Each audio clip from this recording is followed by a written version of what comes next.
Hey guys, it's Adam, and I got another vinyl record video for you today. Today I'm going to be doing my top 10, no wait, top 11 favorite sophomore albums by an artist or band. That would be the second album by a artist or band. I tried to keep this to a 10 album list. However, I couldn't. There are so many good second albums out there.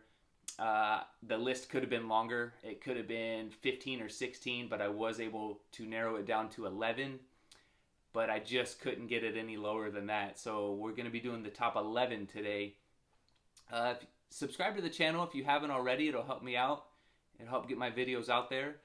And please let me know in the comments what you would keep in or what you would have taken out of this list, or if you agree with the list. Just know that this is my own personal opinion. This isn't a definitive list. I don't expect you to agree with everything that I say here. But for me personally, these are the top 11 that I could come up with. And maybe I'm missing something, but let me know in the comments below. So let's get started. So first up on the list will be the second album from the Paul Butterfield Blues Band. This is titled East West. This would be, unfortunately, the last album Mike Bloomfield plays guitar on. This has both Mike Bloomfield and Elvin Bishop. And after this album, Mike Bloomfield would leave and Elvin Bishop would take over lead guitar roles for the Paul Butterfield Blues Band. But this album is really good Chicago blues with two killer guitar players on it that are just lighting up the riffs. And it's full of songs, East West, Work Song, Walkin' Blues. But my personal favorite on here is I Got a Mind to Give Up Living. And it has what, to me, is the best mistake in guitar playing history. And I don't mean the actual playing itself. Mike Bloomfield is a killer guitar player. But after the guitar solo on I Got a Mind to Give Up Living, after the first verse, you can hear Mike Bloomfield slap his pickup selector switch on his Fender Telecaster, and you can hear it click over to the other pickup. And I don't think it was actually meant to stay in the song, or even maybe he didn't realize it, or maybe he thought it wasn't picked up by the microphones, but it's in there, and I think it's just so cool. It's one of my favorite guitar moments ever on record, and if you haven't heard it, go check it out, because it's a really cool mistake that they left in, and it just shows how live the band was in the studio and how raw the blues is, and it's a really great album. So if you haven't heard the Paul Butterfield Blues Band at all, you can check out their first self-titled album, which was on my list of top 10 favorite debut albums. If you haven't watched that video, please go check that out. I think you'll really enjoy that. But the second album, again, this last one with Mike Bloomfield, is just as good as the first, maybe even better. It's really hit and miss, but this is a really killer blues album. Check it out if you haven't. Paul Butterfield Blues Band, East West. Up next is an album that I feel is probably on everybody's sophomore second album list, and it's on mine. No exceptions here. It's definitely on mine, and I'm talking about Led Zeppelin 2. I mean, come on, it's Led Zeppelin. Every Led Zeppelin album should be on every list out there, but this is an album I feel the band is starting to move into their own sound. There's not, as many covers on this as there was their debut album. So they're starting to write their own material on this one. And also, this is the first album where Jimmy Page got his Gibson Les Paul guitar. Completely different sound from the first album. He used a Fender Telecaster for that one. But for this one, he acquired the Les Paul from Joe Walsh. And it would be his main guitar basically till the end of Led Zeppelin, and he still owns it to this day. But this is an album that there's really not even anything to say. Everybody knows this album. The songs on here, Heartbreaker, Whole Lot of Love, What Is and What Should Never Be, Bring It On Home, Moby Dick. It doesn't stop. It's all on here. It's a really killer album. This particular pressing is one that is very sought after as far as Led Zeppelin 2 albums go. This one has the Robert Ludwig Sterling sound in the dead wax. So this is a very sought after album. The story goes that Robert Ludwig, mixed this album very early on, and the one of the executives at Atlantic Records gave the album to his daughter, who had this really cheap turntable, and they put it on, and it skipped like crazy because the mix was so hot. And the executive at Atlantic made them go back and remix it. So only, I'm not sure how many of these came out with the Robert Ludwig mix on it, but this is one of them, and it's very sought after because they are hard to find, and they're generally very beat up. This is a pretty nice copy. The record itself is probably VG condition, but the jacket's really nice, probably a VG plus to almost a near mint. There's not very much ring wear on it, but it's a very nice copy. For me, I'm happy to have it, and it's just one album that, it's Led Zeppelin. What else can be said? I think everybody should own it. Everybody should know it by heart, and everybody should soak it in. Led Zeppelin 2. Up next is a band I've also talked about on my top 10 favorite debut albums. This is going to be Rory Gallagher's band, Taste. This is their second album on the boards. Their first album was a self-titled album. This is the second one on the boards. This band actually only had the 2 studio albums. They did do a live album, Live at the Isle of Wight, which was a UK release. But as far as the studio goes, this was the last one. And for me, it's an album where the guitar playing is really good on the first self-titled album, but Rory Gallagher really shines on this one. His slide guitar work, his regular, lead guitar work is just phenomenal on here. And as a songwriter, he knew what he was doing. He's so good at writing songs. They're catchy. They have a saying. It's just a great album to have. And unfortunately, this was a very short-lived band. But rumor has it that in 1969, John Lennon was asked who his favorite band was, and at the time, being 1969, because that's when this album was released in 70. The first one was in 69. He said that his favorite band at the time was Taste. So that's a pretty good recommendation, I would say. But this would be, the last album. The band didn't get along very good, and actually, Rory was on the way to a gig with Taste, and he stopped at a store and got a copy of Melody Maker magazine, which was a popular, music magazine back in the day. And I guess he found out in an article in Melody Maker that the band was going to break up. So it's like the other 2 members of the band, Richard McCracken and John Wilson, it's like they had already thought to move on. And Rory, I guess, was the last one to know, even though he was really the leader of the band. The other 2 went on to form a band called Stud. That's a very hard album to find. I am looking for that album, Stud, but it's pretty rare. But again, this is a really good album. If you like Rory Gallagher, or if you've never heard Rory Gallagher, shout it from the rooftops until I can't shout it anymore. Go listen to Rory Gallagher. Go listen to Taste. You won't be disappointed. Phenomenal album. All right, next up on the list is the second album from a great singer, songwriter, guitar player who was actually maybe not supposed to be, but he was asked to be the lead singer of Led Zeppelin, and he turned it down.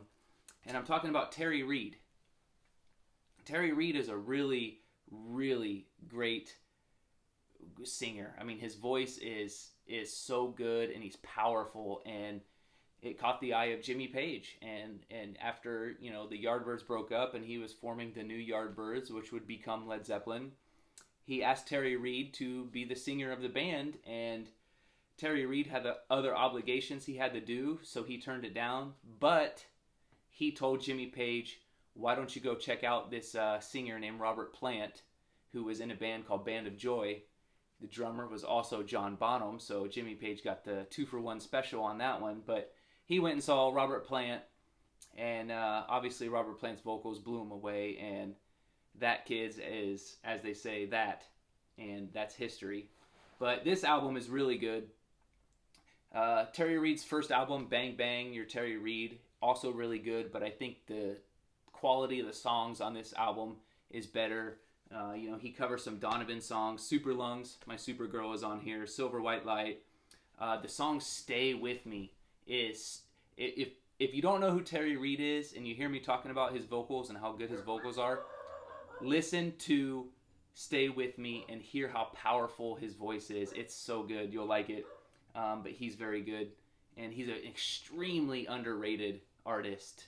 I don't think he gets the credit he deserves, but he should. So go check him out if you haven't. You won't be disappointed in Terry Reid. All right, coming up next is going to be the, obviously, second album from the band Badfinger. This is No Dice. Badfinger was a band. They were the first artist signed on the Beatles' Apple record label. A very tragic story to this band. 4 guys in the band, and they had management problems basically throughout their whole career.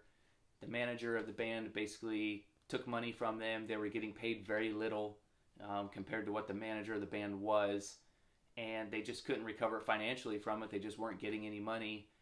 And as it turns out, 2 of the members of the band actually ended up hanging themselves, killing themselves. So very, very sad, very tragic.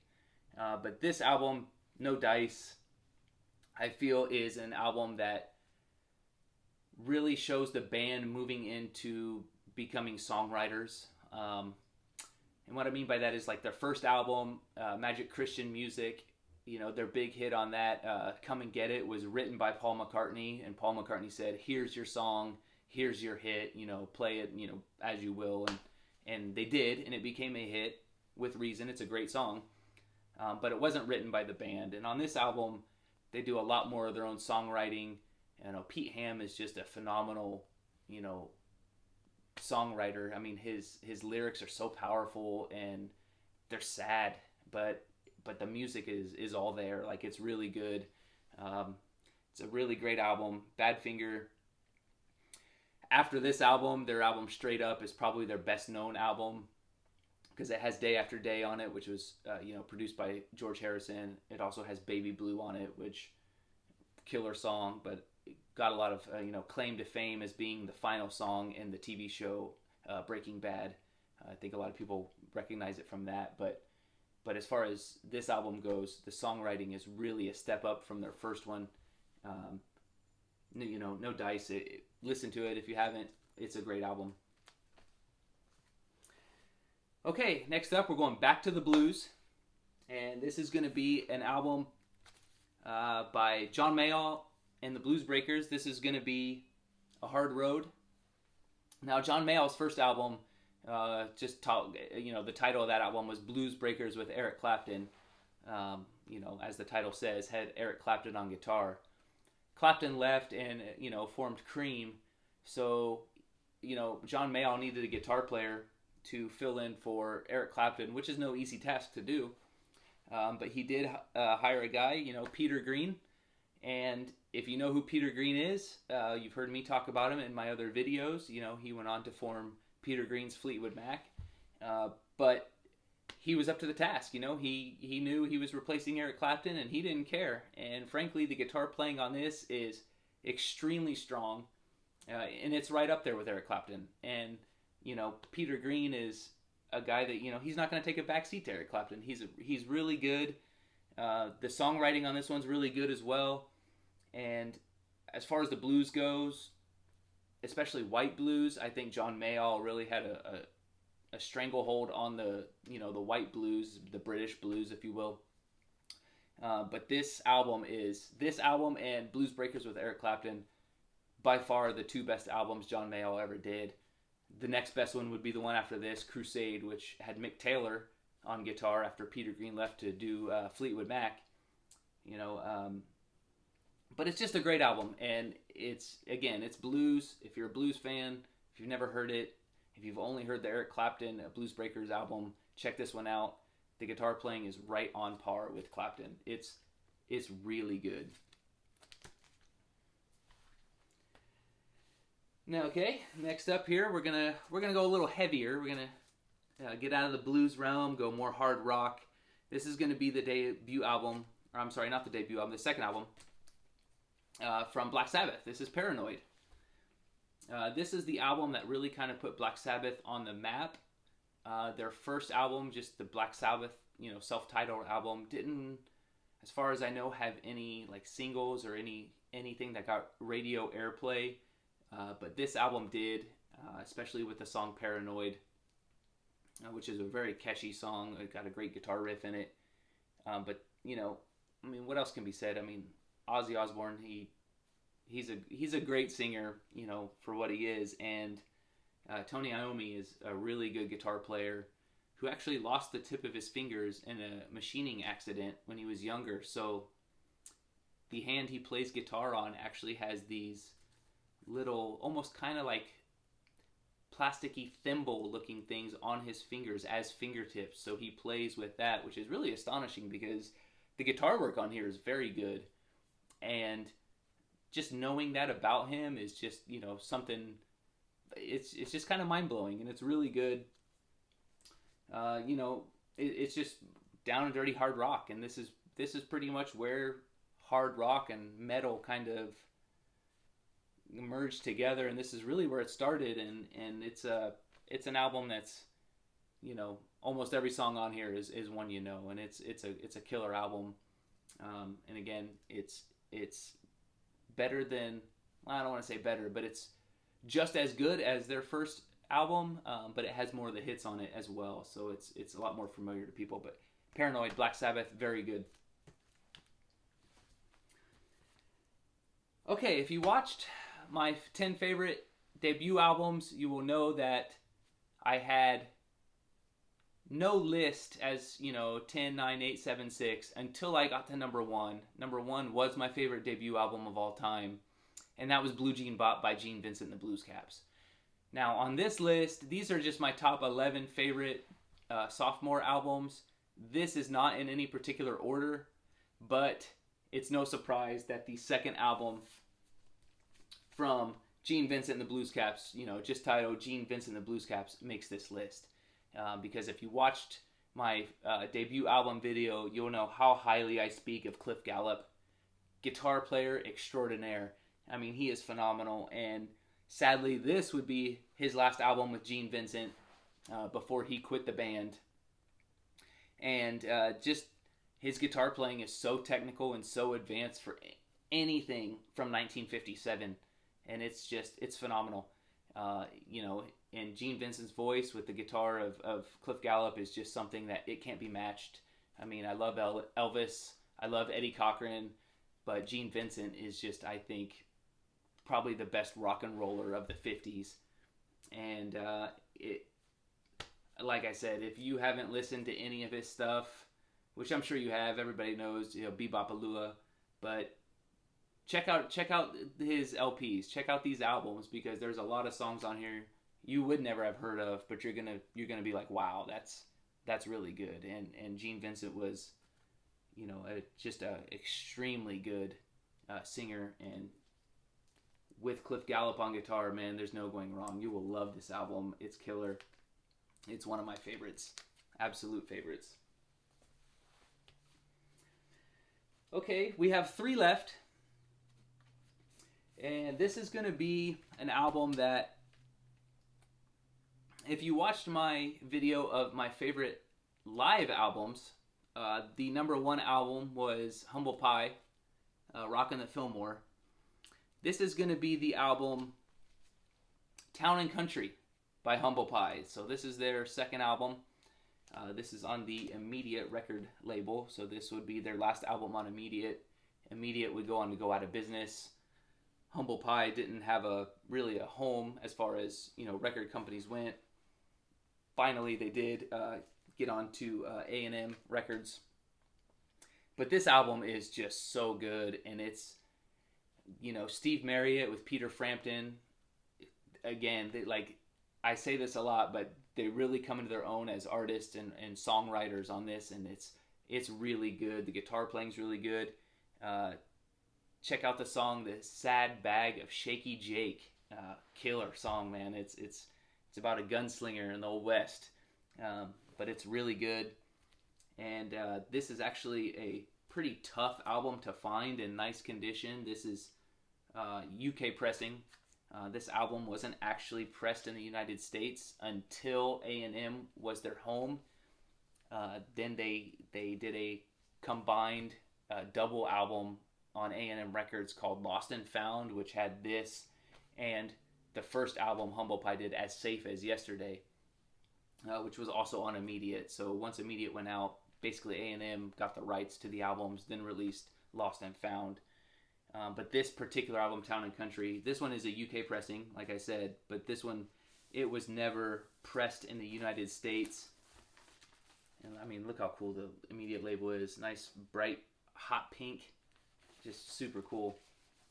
Also, the band that, the Small Faces, the record label Small Faces were on, when Steve Marriott left the Small Faces. So that probably had a lot to do with them joining Immediate and Humble Pie from the get-go. But this is just a killer album. If you haven't heard it, check it out. All right, down to 2 here. The next one is going to be the second album from Cream. This is Disraeli Gears. This is an album that ventures more into the psychedelic range for Cream. Their first album, Fresh Cream, was basically a lot of blues-driven riffs, guitar work, things like that. This ventures a little bit more into the psychedelic range. This album, I do feel like you can kind of feel Eric Clapton starting to not enjoy the band as much as Fresh Cream. And it's also, shown in the song Strange Brew. He wasn't crazy about the song Strange Brew, and he only agreed to record the song if he could do an Albert King blues guitar solo in the song. So, the other band members agreed, and what you hear in the song is basically a note-for-note transcription of Albert King's "Oh Pretty Woman." That was, Eric Clapton still wanted it to be a blues band, but venturing more into psychedelic, he had to make some sacrifices, but he got his blues riffs in there as well. But this is just full of a lot of the songs that people know, from Cream. Sunshine of Your Love is on here again. Strange Brew, like I said. Dance the Night Away is on here. Really good. Tales of Brave Ulysses. Outside Woman Blues, another killer guitar riff blues song. Eric Clapton had to get in here. He actually sings the vocals on that one as well. But just a great album, and what a cool cover. Look at this album jacket. I mean, it's just bright. It just screams psychedelic, and it just showed kind of where the band was headed. And actually, their album after this, where is it here? You can see their album. So if this was a psychedelic album, a lot of colors, bright colors, their follow-up album to this, Wheels of Fire, it's a foil cover, but it's basically no color at all, just black and silver. So you can see they're kind of, on this one, they kind of get back a little bit more to the blues. But, on this one, it's, very bright, colorful, and it just screams psychedelic. And it's a great album. It really is. There's no bad songs on here. It's just a killer album. If you haven't checked this one out, which I'm sure you have, I'm sure everybody knows this album. It's should be on everybody's list. But if you haven't, check it out. Eric Clapton does great work on that one. All right, we're down to the last one here. And the lead member of this band was also in one of my other lists from the Hard Road John Mayall album. This is going to be Fleetwood Mac's English Rose. This is obviously the second album from Peter Green's Fleetwood Mac. And again, if you saw my top favorite debut albums, the first Peter Green Fleetwood Mac album was on there, and this one's no exception. It's killer blues. It's that British blues, and it's so good. And a lot of really good songs. Stop Messing Around, Dr. Brown, Love That Burns is a really great song where you can see Peter Green really showing himself as a guitar player, as a singer, things like that. But really good album, really good blues. If you haven't checked this out, you'll really enjoy it. This was an album that there was only two Peter Green Fleetwood Mac albums really from the Blue Horizon era, which Blue Horizon was the record label in the UK that they were on. But there were only two pressed for Epic. In the US, there were three in the UK. So there was another one called, The Poyous Bird of Good Omen and Mr. Wonderful, and then the self-titled Peter Green's Fleetwood Mac. So there were three albums in the UK. They kind of selected some of the best songs for the two self-titled US album and this US album as well. So there's only two of those.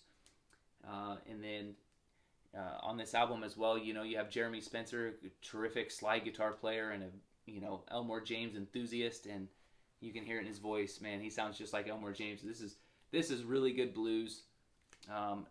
Honestly, if you don't know Peter Green or Peter Green's Fleetwood Mac, you're really missing out, because this is a really good band who were basically at their peak during this period, and you're missing out if you haven't heard it. Go check it out. Play it loud. It's really good. Well, guys, thanks for watching. I hope you liked my list, and I hope you agree with my list. But if not, give me a shout in the comments. Let me know what you would take out, and let me know what I'm missing. And please, again, don't forget to subscribe and get my videos out there. I appreciate it. Thank you so much.